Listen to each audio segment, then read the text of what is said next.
Welcome to Spartan News. Today is Tuesday, November 16th. It's only November, but who starts listening to Christmas music now? I do. How about you? It's currently 26 degrees outside. The humidity is 100%. Now back to the studio with Bella. Thanks, Lena and Jordan. I'm Bella. And I'm Dami D. And as you can see, my partner, Ice-T, is not currently here today. Sorry, I'll be filling in today. Yeah. I don't know about you guys, but I love starting my week off on a Tuesday. How about you? Yeah, it is pretty nice. I'm not gonna lie. It is pretty nice to have your week start out on a Tuesday. Now, Zach is gonna talk to us about KCTC. Thanks, Dom. Sophomores and juniors, if you're interested in applying for KCTC, pick up the yellow registration form in the guidance office from Mrs. Pfeffer. Back to you, Bella. Thanks, Zach. Dom, have you filled out your FAFSA? No, but thank goodness Ashton is here to tell us more about it. Thanks, Dom. Seniors, if you have not completed your college/university trade school or FAFSA application and you need some help, complete a virtual yellow slip to see Ms. Converse or Mr. Shansky. Now back to Bella in the studio. Thanks, Ashton. Dom, you should really get on that now that you have all that information. I really should. Now to Kelsey with some okay to say and how to solve conflicts peacefully. Thanks, Bella. I'm in the office with Mrs. Rumsey and Mr. Shansky. Can you guys tell me a little bit about conflict and how to solve it? Well, I think, there's lots of important things about solving conflict. In a school setting, it's probably much better to go get adult help before something happens than to just kind of let it go and see what happens. We have the yellow slip system so that if you indicate on there that you have a concern level 10, then hopefully someone will be able to get to your concerns soon enough before something happens. Right.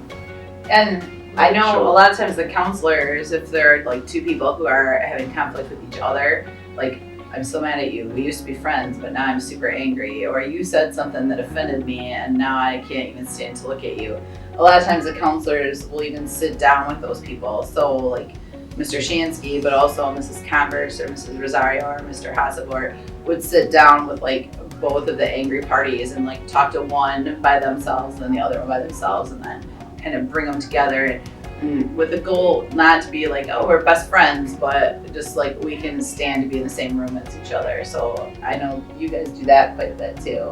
Yeah, I think that everyone is entitled to their own opinion, but when your opinion starts infringing on others' rights, that's a problem.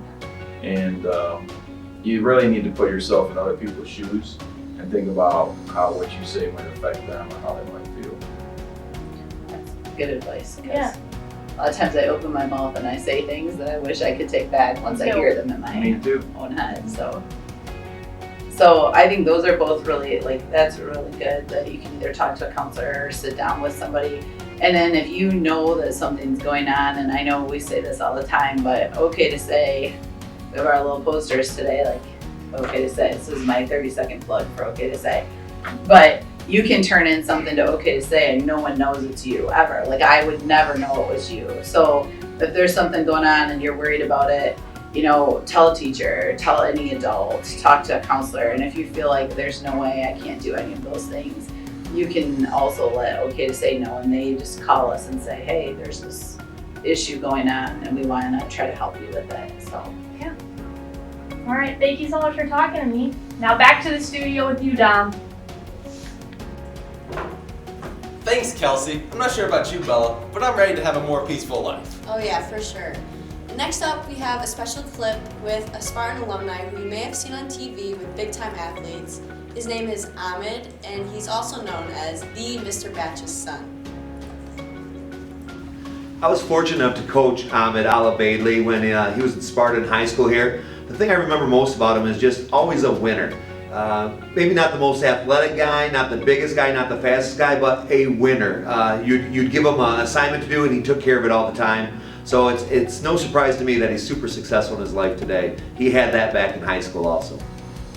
Hello from a slightly cold, rainy fall day in Connecticut. Not too dissimilar from a slightly cold, rainy fall day in Sparta, Michigan, from what I remember. First of all, thanks to Larry Carter, the board of directors, for nominating me. I think back to my history teacher, Ralph Stadelman, who asked us all to kind of envision yourself in 10, 20 years. He's like, what do you want?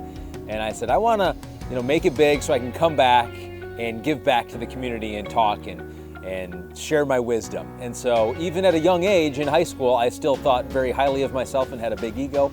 And good to see that that hasn't changed at all here. And in fact, I did get to go back just a couple years ago and talk at homecoming in front of the school and kind of share my path and my journey. I want to thank my good friend Sean for doing exactly that here today. Sean's a lifelong friend. I talk to him all the time, probably more than either one of our wives really care for.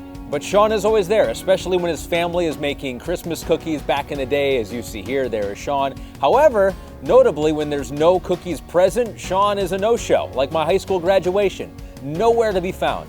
No sign of Sean anywhere. So finally, now Sean, many years later, has finally made up for it here today. So thank you, Sean. I know Sean has shared a lot about my career path so far, but I want to again thank David Fix and Spartan News. That's really where I got my feet wet in high school, putting on a production, a TV production there. And now that's what I'm doing week by week here at NBC Sports. I'll show you the building here. This is in Stamford, Connecticut. There you see, this is a cool feature, all the arrows pointing in different directions on the key events that NBC covers and how far they are away. In studio, I was covering just a couple weeks ago horse racing leading up to the Breeders' Cup, but this is one of our big events. There you see the set, the desk. It's a whole lot messier behind the desk. That's why we don't show you that. We just keep you and all the cameras in front. But we put on so many different things, including I do a podcast, a football podcast with former NFL quarterback Chris Sims. His dad's Phil Sims, two-time Super Bowl champion with the New York Giants. And I shared on that podcast the honor that I'm getting here today. I'm being inducted into the Sparta Notable Person Hall of Fame in November. Wow. Hello, Sparta Notable Person. Nice to meet you. Because I've done 300 of these podcasts.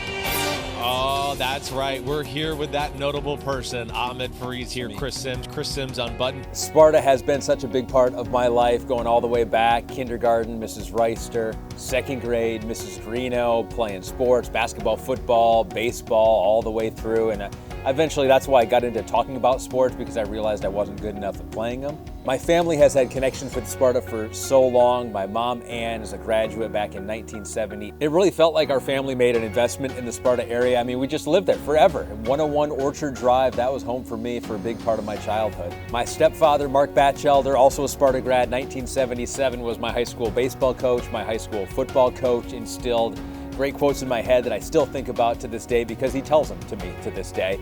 Do what is right, not what is wrong.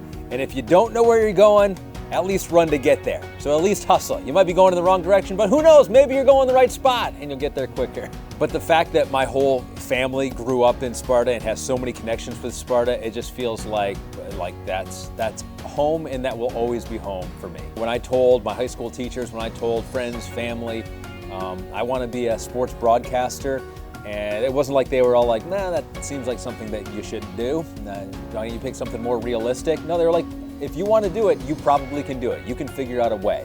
And so I've done it now, and it was rough at first. 150 resume tapes I sent out everywhere, and they said, no, Ahmed, you're not good enough. And I told them, I was like, no, there are a lot of people in Sparta who said I was good enough, and I don't think they were all lying. And eventually got the first start in Lansing, and then it was off from there. But I don't think it happens without the support and the belief from the Sparta community that I could get there one day. There's just something about growing up in a small town where we all have the shared experiences. You go to the Tasty Treat, everyone knows what that means. You got Town and Country Days. I still want to enter into the arm wrestling competition at some point. I was waiting to get muscles, and I'm still waiting to this day, but who knows, maybe one of these years I can go back and finish, 7th or 8th. You just feel safe growing up in a town where your neighbors care about you and care about your well-being, and that was Sparta for me. So I really mean it when I say it. I don't think I would be where I am at right now without my upbringing in Sparta, the confidence, the support that I got. Put me on the desk for Football Night in America. And so I feel like I should be the one giving Sparta an award here, but thanks once again for recognizing me as a Sparta notable. We produce more than apples in Sparta. We produce great people, great moments, and great memories. So thank you once again. Congratulations to all the other notables out there, and go Sparta. You guys are too kind. You are too kind. That's freaky. Pointless facts. Birds freak me Go out. back to the Eagles, Ravens. They're great look. for It's a you. natural look. Yeah. There's no definition in here, so it's But a bad look. I like. Doesn't even. There's no voting. You just say whatever name comes to mind. So it was our third straight year. See who it is. Oh, look. I'm back. Look. Well, that was really inspiring. And I couldn't even tell that Ice-T was even gone today. You did such a great job. Thanks, Dom. I knew I had to bring my A game today. Spartans, stay cool, stay classy, and we'll end with a quote.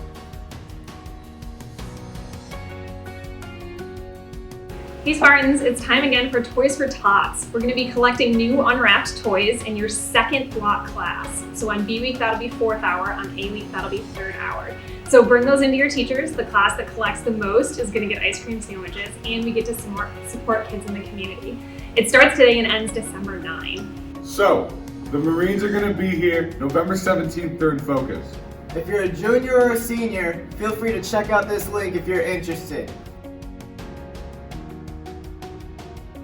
No act of kindness, no matter how small, is never wasted. By Anonymous.